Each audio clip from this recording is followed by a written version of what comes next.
Ya, memasuki hari kedua pencarian korban yang tertimbun longsor di Cisarua, Kabupaten Bandung Barat, Jawa Barat, tim gabungan dan relawan memulai pencarian orang yang diduga hilang dan tertimbun longsor lumpur dan bangunan rumah. Pemirsa Garuda TV, saat ini saya sedang berada di titik utama lokasi longsor yang ada di Desa Pasir Langu, Kecamatan Cisarua, Kabupaten Bandung Barat, Jawa Barat, di mana tepat di belakang saya saat ini tim gabungan, baik itu dari Basarnas, dari BNPB, bahkan juga TNI Polri, serta relawan yang turut hadir sedang menyusuri untuk mencari jenazah atau korban yang tertimbun dari lumpur longsor yang terjadi Sabtu dini hari, di mana hingga saat ini memang jenazah kalau kami melihat dari data tadi pagi masih 8 yang baru ditemukan, dan tentu dari total 86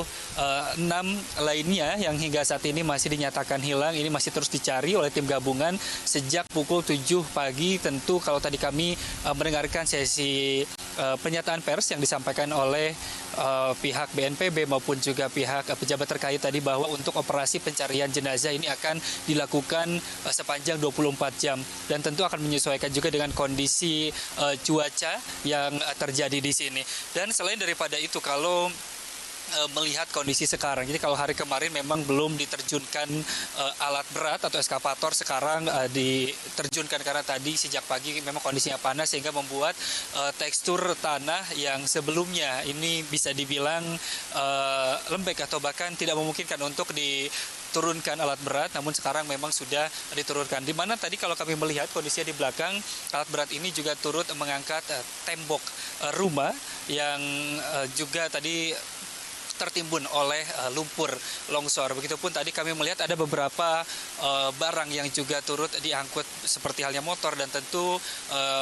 diduga ada jenazah yang tertimbun di antara runtuhan rumah maupun juga lumpur-lumpur yang ada di sekitar sini. Jadi kalau memang melihat dari kondisi longsor ini terjadi dari puncak atau dari Gunung Burangrang, dan langsung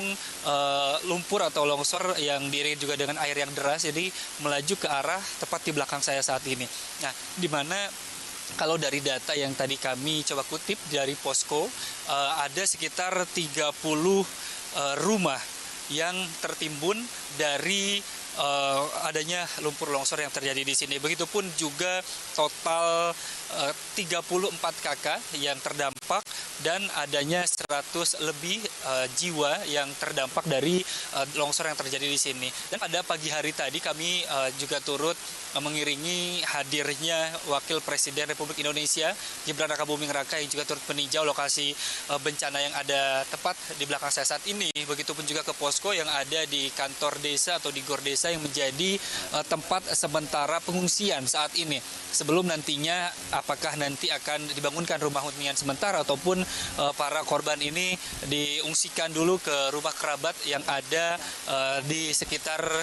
lokasi bencana atau di Kabupaten Bandung Barat ini. Dan tadi juga turut hadir selain Wakil Presiden Republik Indonesia ada Menko PMK, terus juga ada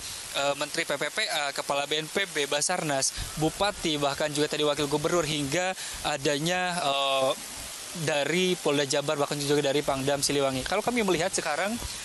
tepat di belakang kami ini ramai, sepertinya ada jenazah yang baru saja ditemukan. Namun kami akan coba memastikan terlebih dahulu apakah memang benar jenazah baru ditemukan atau bahkan juga ada hal lain, karena memang kondisi sekarang ini cuaca sudah mulai gerimis, bahkan juga sudah mulai gelap. Tentu ini dikhawatirkan adanya longsor susulan. Dan untuk informasi update lainnya nanti akan kami sampaikan juga kepada Anda pemirsa di rumah, tentu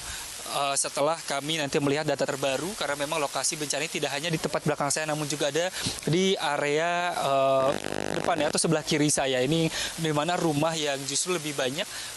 terdampak atau tertimbun oleh runtuhan, namun memang terbawa oleh arus tepat ke belakang saya saat ini. Demikian laporan Muhammad Rofi Jamil, Kasemi Arif, Kabupaten Bandung Barat, Jawa Barat, Garuda TV.